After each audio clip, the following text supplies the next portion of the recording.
né, a gente vai falar agora de outra categoria de sumô, né, que é uma categoria extremamente competitiva, né, os robôs, né, têm um nível muito parecido e tem uma dificuldade grande, né, de criar um sumô com um tamanho, né, pequeno ali, o sumô mini de 500 gramas, os robôs têm que ter 100 por 100, né, e para falar um pouquinho sobre a categoria do sumô mini, eu gostaria de convidar o Felipe, né, que também ele veio das categorias ali júnior da Mauá, hoje já é um aluno que está no segundo ano da Mauá de controle e automação, e ele começou lá no Sumo Lego Júnior e hoje, né, praticamente cuida aí dos nossos robôs de Sumo Mini. E eu também convidar agora mais um exemplo aí de interação à distância, essa bem à distância mesmo, que é o Vinícius, né, o VKM, que é um aluno ali que hoje ele está estudando na França, né, e ainda continua, né, participando ativamente de todos os processos de tomada de decisão e novos projetos da categoria Sumo Mini. Então, começando aí pelo Felipe, né, pedir para você se apresentar, Felipe, e aí falar um pouquinho aí sobre o Sumo Mini. Bom, então, boa tarde, Anderson, boa tarde, VKM, boa tarde, pessoal que está assistindo a gente. Meu nome é Felipe, eu sou do segundo ano de controle de automação e, assim como o Gustavo, eu entrei também na categoria Júnior do Lego. E aí fui desenvolvendo mais, o pessoal foi convidando para participar de outras categorias e eu entrei para o Sumo Mini. Hoje o Sumo Mini ele é basicamente assim, eu vejo como ele é entre o Lego e o Sumo 3 kg, né? Uma evolução do Lego. A gente compete na mesma arena, só que são robôs que aqui já tem componentes mecânicos e que a gente desenvolve, né? Então, são robôs todos sensorizados e 100% autônomos. E hoje o que eu vejo é uma categoria que vem crescendo bastante. Então, até a própria competição no Japão hoje vem adotando o Sumo Mini como uma categoria oficial lá. E é bem grande, a gente vem lutando bastante aí. Hoje temos 4 robôs e somos, entre os alunos, 6 integrantes, né? Acho que basicamente é isso. Legal. Então, assim, antes de passar um pouquinho, passar a palavra aí pro Vinícius, né?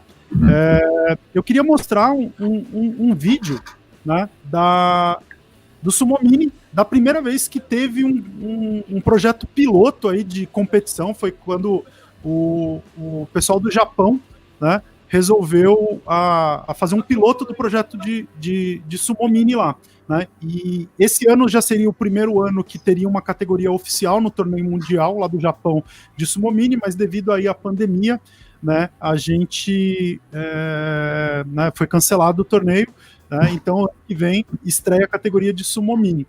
E aí, né, eu queria falar com o Vinícius, né, o VKM, que o VKM ele, né, acabou, no período que estava ali ainda com a gente presencial, né, acabou ajudando bastante no processo de desenvolvimento de placas eletrônicas, dos circuitos ali, para a gente utilizar nesses robôs de Sumo Mini, né, porque como o robô é tudo pequenininho e precisa caber ali tudo naquele espaço de 100 por 100, né, foi importante desenvolver uma placa customizada para poder fazer tudo isso daí. E aí eu queria que você falasse também um pouquinho, Vinícius, sobre isso aí, como que é esse processo de criar placas profissionais e tudo mais, mexendo com circuito eletrônico e fazendo a montagem dessas placas. Bom, primeiramente, boa tarde a todos os espectadores, boa tarde, professor, boa tarde, Felipe. Eu sou o Vinícius Matsudo, eu fiquei na equipe por quase um ano, antes de eu me mudar para a França. E durante esse período, como eu já tinha um certo conhecimento da área técnica de eletrônica, eu fiz um curso técnico de eletrônica durante o ensino médio, eu já tinha uma certa vantagem no desenvolvimento de placas eletrônicas. Então, eu acho que a minha inserção na equipe foi uma forma de pôr ainda mais em prática o que eu tinha aprendido nesse curso. claro que foi uma grande novidade trabalhar com pequenos robôs, então tendo que otimizar muito o espaço da placa, e vem a ser uma grande fonte de experiência, porque fabricar essas placas de uma maneira artesanal e por si só é uma coisa que dá muita prática e muita calma também, evidentemente. Então eu vejo que essas competições são uma boa fonte de experiências, justamente para melhorar esses aspectos técnicos que você desenvolve trabalhando na equipe. Legal. E aí, né, acho que tem uma pergunta do Matheus. Vocês participaram de alguma competição, mesmo que online, nesse segundo semestre de 2020? E aí, eu acho que assim, a gente já teve a oportunidade, né, de participar de uma competição de sumo mini, inclusive, online, né, onde eu acabei pilotando o robô, a gente controlava os robôs à distância, olhando por um servidor que tinha uma câmera, e foi muito bacana, né, a gente teve um bom desempenho, acabou ficando em 4º lugar nessa categoria aí, né, totalmente online, que foi o RSM Challenge Online, né, e aí, é uma coisa bacana, né, que eu acho que o VKM pode falar também, porque essas competições online permitem que, mesmo, por exemplo, né, o Vinícius estando ali, lá na França, à distância, participar de um torneio, né, porque ele é online e tudo mais, né, a gente tem a intenção aí de, né, o pessoal tá organizando algumas coisas, até mesmo a equipe que mal nisso tá trabalhando já no desenvolvimento de um torneio online nosso para poder, né, envolver a comunidade, mas eu acho que é uma alternativa legal, né, Vinícius, da gente poder pensar em torneios online ali para substituir agora que a gente não pode ter os torneios presenciais, né? Sim, com certeza. Se bem que eu acho que esse formato de torneios online poderia vir mesmo sem esse contexto todo da pandemia. Cada vez mais a gente vai melhorando essas tecnologias de comunicação à distância. Então, eu acho que isso, além de poder possibilitar essas competições nesse contexto, digamos, em um mundo mais ideal, ele poderia melhorar a acessibilidade dessas competições para outras pessoas. Eu lembro que nesse último torneio havia também competidores da Índia e da Argentina, se não me engano. Então, foi legal ver que, mesmo com todas essas dificuldades, ainda assim você tem essa reunião de gente de várias partes do mundo. Isso é muito legal de ver, ainda que seja só virtualmente.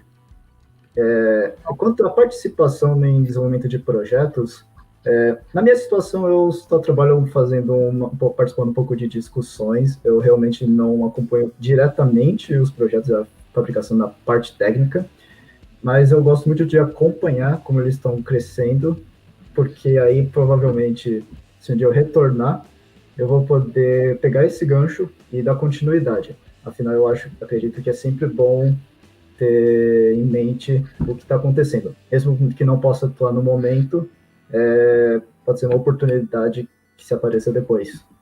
Eu acho isso muito legal.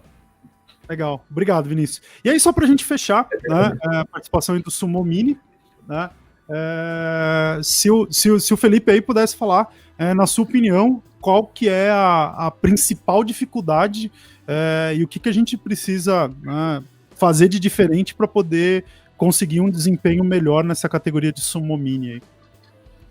Bom, eu acho que uma das grandes dificuldades que não só a gente, mas todas as outras equipes enfrentam é numa questão de equilíbrio.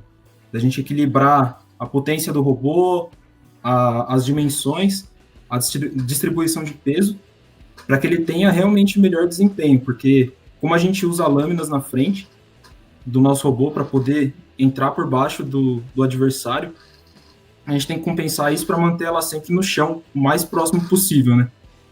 Então, eu acredito que esse equilíbrio entre a distribuição de peso do robô e a potência gerada pelos motores tem que ser bem estudado e é uma forma de garantir também o desempenho mais equilibrado e mais constante do robô na partida, né? Durante a luta. Legal. Então, pessoal, Vinícius, Felipe, eu agradeço aí a participação de vocês.